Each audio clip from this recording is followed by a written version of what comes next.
So these are the three components I've removed from the car over the weekend. I'm going to start with the steering column here. I've sprayed the UV joints here a little bit with WD-40. That UV joint there is actually working pretty well. I'm probably not going to touch that one. It's there's no roughness or sticking or anything like that in there. So yeah, it looks in pretty good nick, that one. This one's a little bit it's sticking slightly. I mean, it's not bad, don't get me wrong, but I'm debating about whether I'm going to try and take that UV joint to bits and give it a proper grease up and clean up. And I want to spray these components anyway, so yeah, obviously that's a little bit, I want to trouble to get the spline off there. And I'll do that. I'll try and do that. I'll try and remove that as well. Give it a bit of a clean up and a spray. Now moving on, the vacuum, the brake booster. I mean, I've got no real way of testing it, to be honest. Yeah, so I'll just clean that up with a wire brush and give that a good paint and make it look a little bit better. So it's got a bit of corrosion here around there, so obviously I want to sort that out before it punches a hole, it corrodes through, and then it won't seal a vacuum. It stops working. Now here's the big issue. This is what the reason for taking all this apart is this. It's the pedal box. So what's happened here, it's probably a bit difficult to see, but there is a slight angle, but it's probably no more than about 5 or 10 degrees here, but you can also see the paint's been flaking sort of there, so that means that it has bent, and it's bent sort of there. So I'll probably try and take that to pieces now and bend it back. So what I see here, it's got this shaft that runs through here. I think that's a bit thicker, and it won't actually pass through there. So I'd imagine I'll have to take off this here. It looks like it sort of twists off. So what I'll do is I'll try and twist it off with a set of mole grips and see if I can take that apart for yeah, to see if I get it bent back in position. Let me do that now. Yes, it does seem to unscrew and pull off quite easily, that. So yeah, I'll see if I can remove that.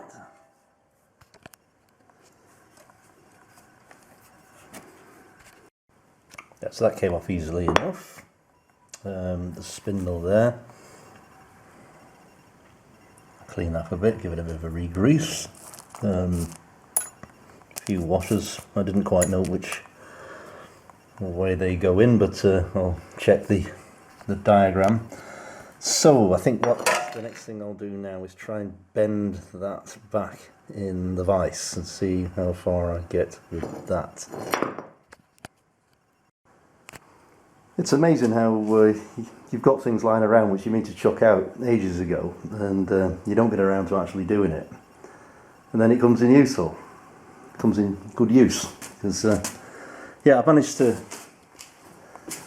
rebend that more or less. I think I've done it actually now slightly, but I'm going to try and rebend it back a little by basically attaching this old post box, which was originally in the house, threading that through the lever there, and bend it back. I tried it first with something else, but it wasn't big enough. So yeah, so pretty pleased with that.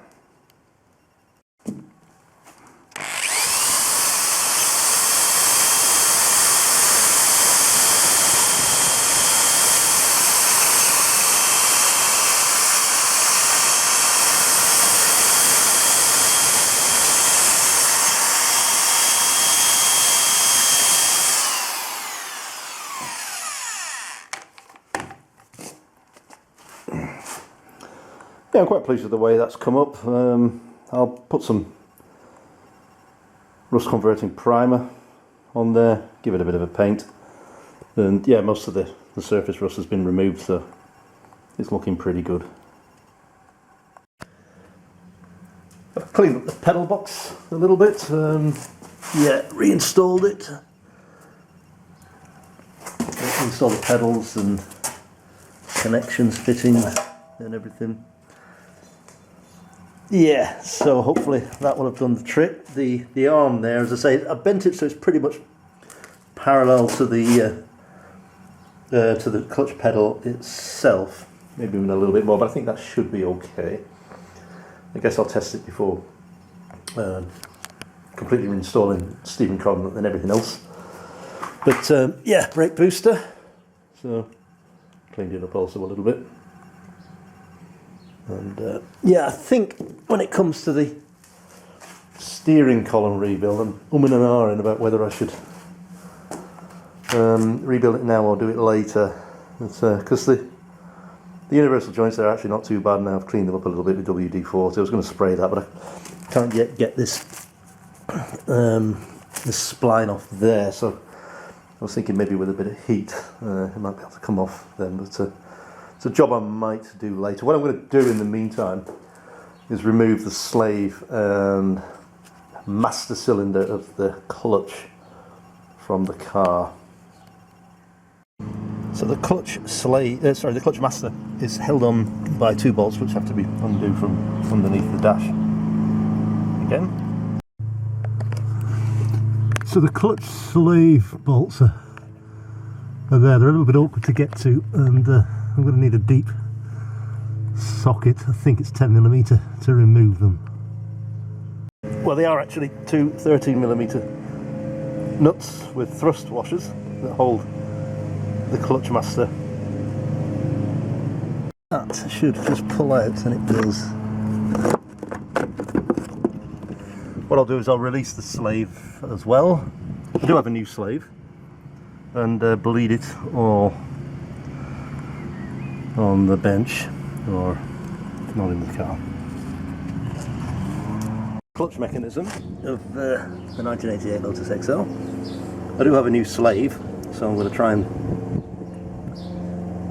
put that back in place now, see what I can do with this connection here with the new one. Ideally I want to replace it, but I'm not sure I'm going to be able to attach another fitting to there.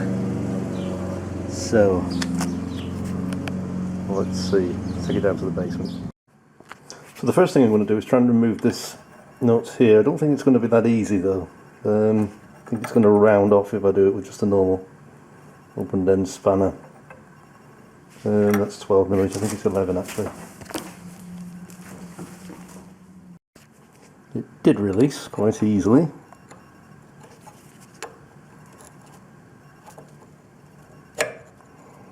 But I'll do it over a container.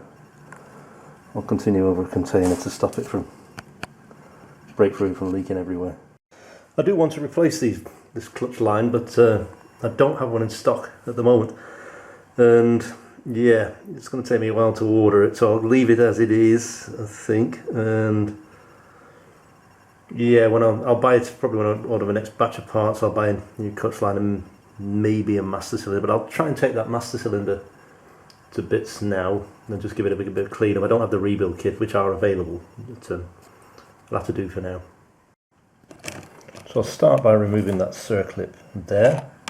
Set the tools.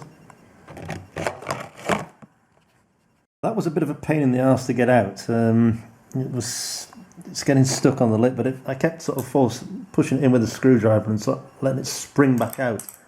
And eventually it did work itself loose, so that's a good thing. Let me clean that up anyway. Put it back together. Yeah, I'll just take the cup off there, the fluid retainer. 118mm bolt. Just unscrew that. Yeah, just one bolt and washer. I'll clean that up as well. So now remove the brake line. Held on by that. There's two small washers there holding the brake line bolt, and that's a stripped clutch master cylinder, completely stripped. So I'll just clean the ports.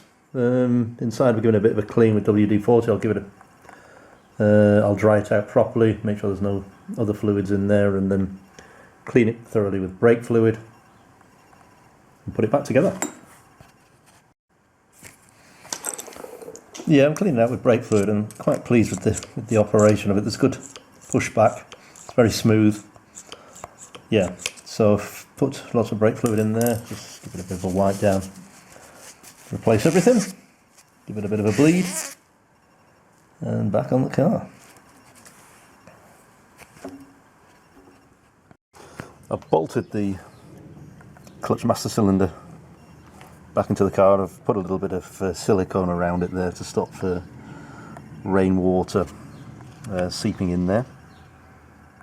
Just levering the, just manoeuvring the pedal box back into place. I've bolted back on the fuse panel there and also the relays. So I'm just manoeuvring it up.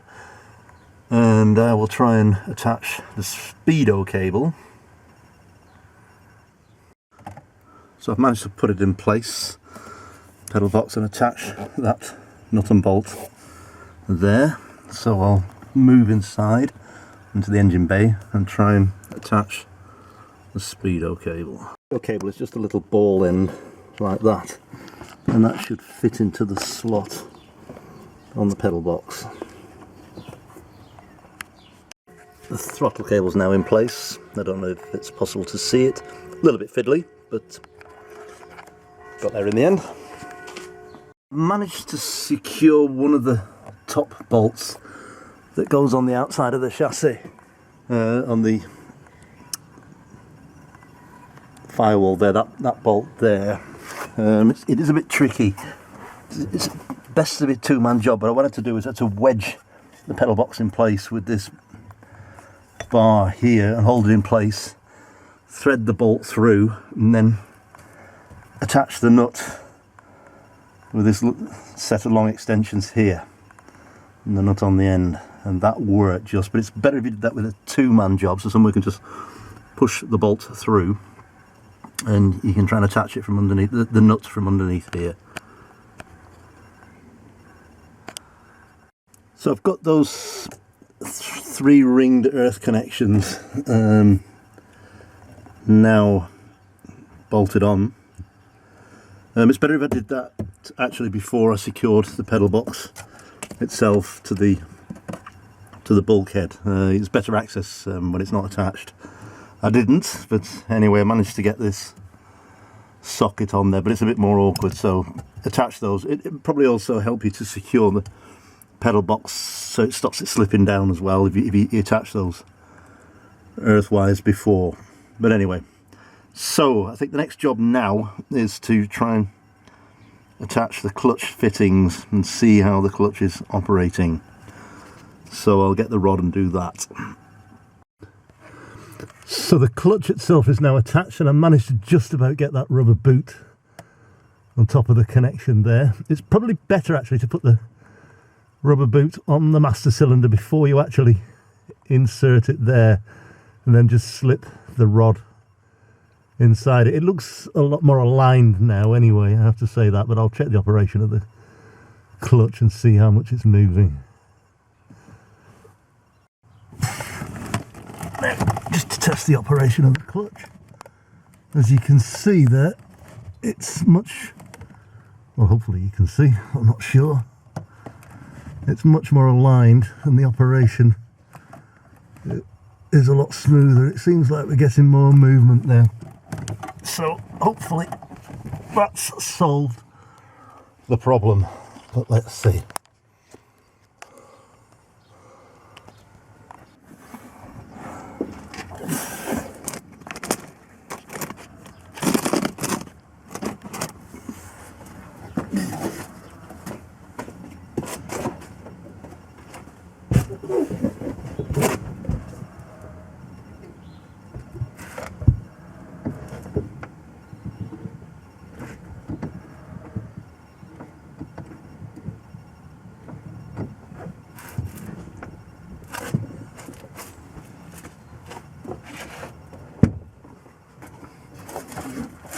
Yeah, from what I gather, I've just checked the video when I was operating the clutch. I put the camera, mounted it in the engine bay there, and from what I can gather, there seems to be quite a lot of movement there at the slave cylinder. So yeah, just have to hope that for the best, and that the clutch will now allow me to put the car in gear when the engine's running. So I'll proceed to probably clean out the engine bay a little bit here, then put the brakes, booster and stuff back, and then start yeah, putting things back together.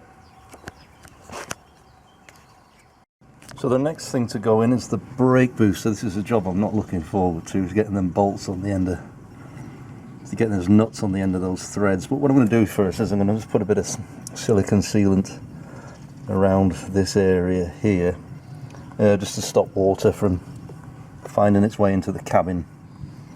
So yeah, there's the silicone gun. So let me do that now. So I've managed to get the pin, the clevis pin in for the brake pedal, and still trying to struggle to get this thing here. It's amazing, isn't it? That little thing like that could be an absolute lifesaver.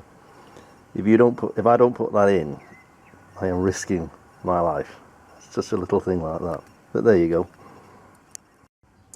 I found the easiest way to put in the clevis retaining pin, retainer clip, is to sort of stick my hand through there, and there's enough light you can see it. I don't know if you can see it well enough on the camera, but yeah, so that's just about done. I've got to still tighten up the bolts there that secure the booster to the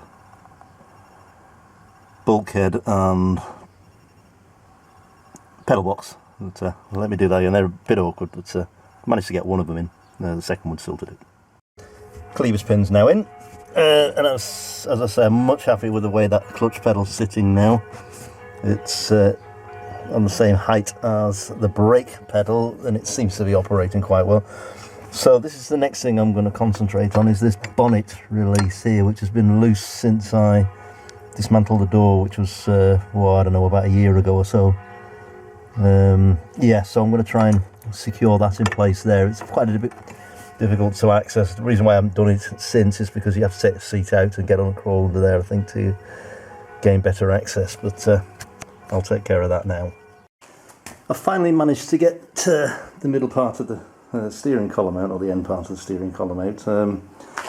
Yeah, it was pretty jammed and rusted in there. There was no way I was just going to pull that out, but I heated it up with the blowtorch here, and then hammered it sort of on the edge there, and it slowly eased out. It's done a very, very slight bit of damage there. It's not damage as such, it's just a bit of the paint there. It's not distorted or anything, and managed to get it out that way. So I was going to clean up and spray a bit this steering column, but I'll probably do that now with when I come to completely restore the interior. I think, yeah, I need to clean up all this rust a bit here, this, that and the other, take it apart. But what I'll do is I think I'll just mount that back on the car and see how it goes. Oh, we're getting there. It's a ball's ache getting those bolts at the bottom of the steering column in. Hang on, try a bit of light on here. Yeah, those bolts at the bottom there, a bit of a ball's ache to get in, and also the ones that hold the steering column to the pedal box, they're a bit of a nightmare as well. But yeah, they're in now, so I'm going to call it tonight for tonight though anyway. I've had completely enough. But yeah, this week, let's see if it'll drive this thing. So I'm going to put the end piece of the steering column back in place. I'm going to grease both ends with this graphite grease there. It's bolted firmly into place now, the steering column. So we're getting there, slowly but surely. I think I'll try and give it a turn over now, just to see if it'll start, in case I might have forgotten anything under there before I proceed with the seat and the steering wheel. Well, it is running. Just clean the camera lens here again a bit. Hang on. Yeah, it is running, and the lights there look as you would expect. So yeah, I'll proceed, I think, with the rest of it. Did have a bit of a problem with the throttle cable though. That's the one thing that's annoying me. It's over revving when I try. There's too much tension in the throttle cable, so I'm going to have to see what's holding that.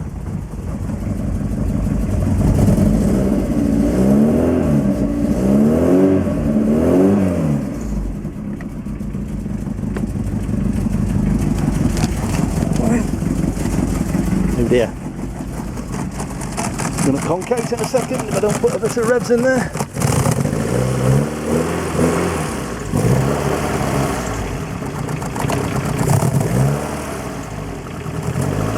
Too much tension in there. Not much, but yeah.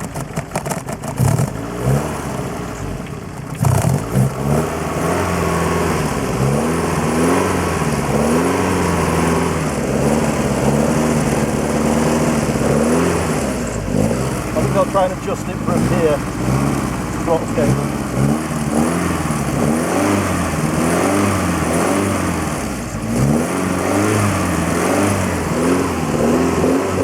Anyway,